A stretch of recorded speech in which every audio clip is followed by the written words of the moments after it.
200 years ago, from out of the world's largest desert, known as the Empty Quarter, a group of Bedouin Arabs migrated to an island on the Persian Gulf. They found fresh water and decided to settle here. 50 years ago, this was the city. Fast-tracked to today, and now Abu Dhabi is one of the fastest growing economies. With towering skyscrapers and an unbelievable sense of luxury, the city promises to be a mystery to be enjoyed. Abu Dhabi is capital of the largest of the United Arab Emirates, and whilst everything about it is forward-looking, this heritage club preserves the desert lifestyle from which today's citizens are all proudly descended. Here I would like to show you from where Abu Dhabi started from just a well. And then later on with the time they found oil. It's quite hard to believe that the city grew so fast and this is where it started. Yes, unbelievable. I believe this heritage village was actually built to educate people about the city. Of course, it's mostly because the traditions and customs of Bedouins, they were much more different from ours. That's why the government also helps us to make it more closer to their lifestyles. Here I wanted to show you something more different than from the Bedouin lifestyle and caravan style, the tents. Here it is the settlement, the house, which is called Arish, and it was done by Emirati, by Bedouins. And you know, the most interesting idea about it is that it's all made from palm fronds. Wow. And from palm trees. That's actually quite amazing. How long would something like this take to build? I would say like around 2 weeks. Inventive and resourceful, this Arabic way of building is full of surprises.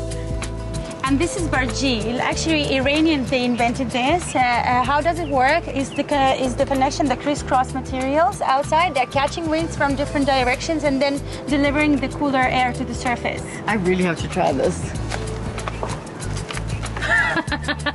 This is so weird. Literally, when I was standing outside, I know you guys can't see it, there was absolutely no wind. Look at my hair. I could have a Marilyn Monroe moment right now. Do you have a camera?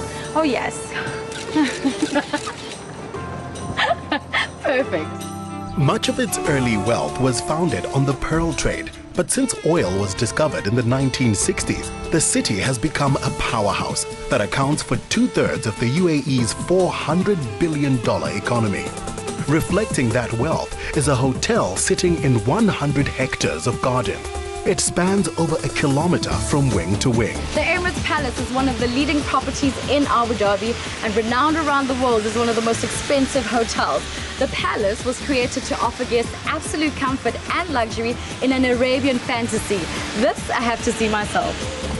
At the heart of the palace rises this 72-meter central dome in gold, crystal and mother of pearl. It's a tribute to the riches that divers once brought back from the waters of the Gulf. As for their suites, it's with good reason they're named after other jewels like diamonds and pearls. I'm in complete awe. This place is beyond spectacular. Well, you're in the palace suite, one of the best suites in Emirates Palace. The suite is 680 square meters. It's very spacious. It has 3 bedrooms, 1 dining room and 1 living room. Every time we step into a new space, I feel like a little surprise awaits me. It is indeed. We're in the master bedroom of the palace suite. It's one of the 3 bedrooms. I mean, look at this. It's spacious. It's just.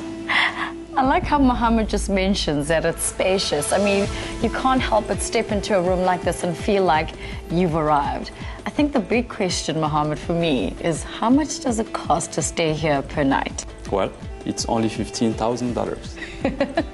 I like how he just says only $15,000 per night. I mean, I would like to show you some of the details from the minute you enter the room. You have Swarovski diamond touches. The walls are made of pure silk. Yeah. Let's touch them. Pure silk? It's pure silk from India. Wow. Absolutely amazing. It is so smooth, it's so silky. It feels like you were, almost said holding a baby's bottom, but I won't say that. It's hard to find words that match the opulence of the gold and marble bathrooms. As a country with the 4th largest oil reserves in the world, big business happens here, and this level of luxury reflects that. Keeping it in perspective is the knowledge that big oil deals struck in hotels like this also help fund free education in the UAE, which has a 91% literacy rate. The families who rule here invest in their people and their products. I'm so excited to meet a South African who's one of the top chefs here at Emirates Palace. He's going to make me the famous 24-carat camel burger. I'm super stoked because I've never tried camel before, but because it has so much gold on it, I think it doesn't have as many calories. I believe there's quite an interesting story on how this burger actually came about. Yes, definitely. I mean, we proposed to our guys a couple of months back to do a festival of burgers, and one of the guys actually suggested that we do a camel burger.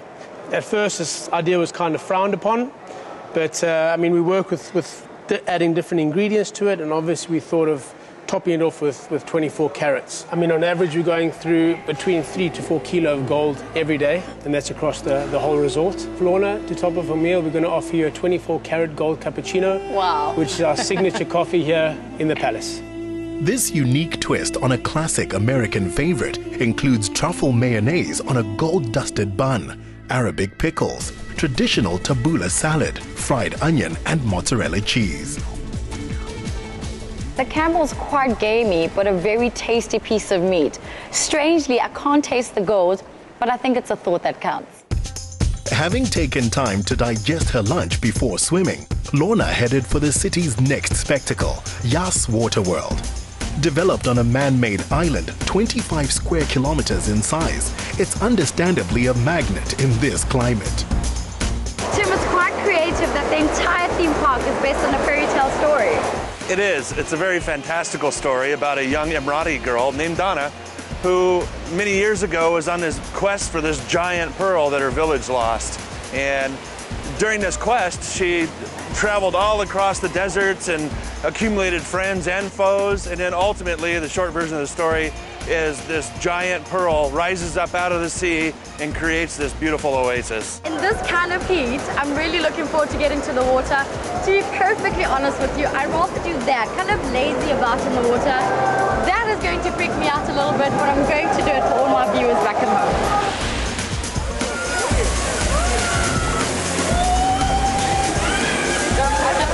That definitely looks like my kind of fun. I can't wait to get into it.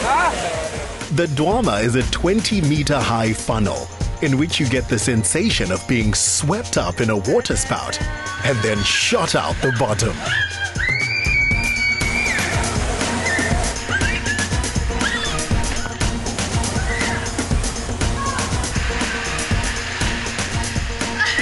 That was so cool.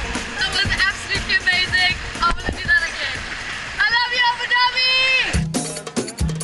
The platform for the Jebel Drop offers the best view of the park. It's also no place for scaredy cats. Oh my gosh, I just had the fear. You know what it is? They lock you in, it feels like you're in a coffin and all you hear is 3, 2, 1 and you're done. But I'll meet you guys down there, right? Okay. Enjoy!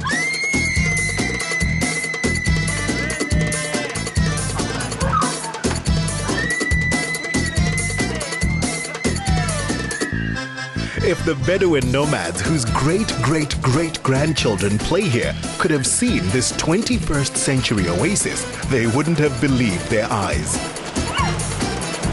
Oh my God. That is probably the most thrilling thing I've ever done. It's literally a 20-meter drop. As you're about to get scared, you feel like your stomach is in your throat, is in your head. You drop so quickly, the adrenaline kicks in and you're like, this is amazing! I want to do it again! But I'm not going to. Greater thrills lay in store at Ferrari World. Built with double the amount of steel in the Eiffel Tower, it's the world's largest indoor theme park. But there is one ride that cannot be contained under any roof. The Formula Rossa is the fastest roller coaster in the world. It reaches 240 kilometers per hour in less than 5 seconds with 4.5 Gs. In a nutshell, it simulates the forces of a Formula One car.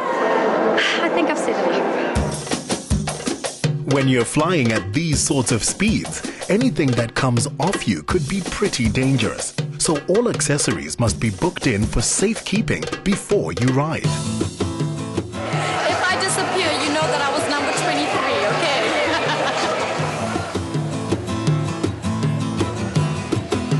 The Formula Rossa is the closest most of us will ever get to the feeling of F1. and it's effectively a simulator for the island's Yas Marina race circuit, which has hosted the Formula One Abu Dhabi Grand Prix since 2009.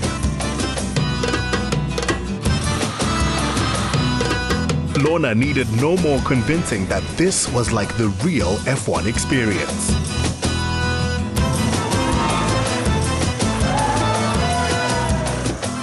The things in your life that you know you need to do just because you need to tick the box, that is definitely one of them. I was so thrilling, I'm shaking, but definitely the best adrenaline feeling in my life. At sunset, it was out into the desert for music and dance. The UAE has a diverse musical landscape, from the Liwa style originating in the Great Lakes region of Africa to the folk belly dancing practiced from the Middle East all across North Africa to Morocco.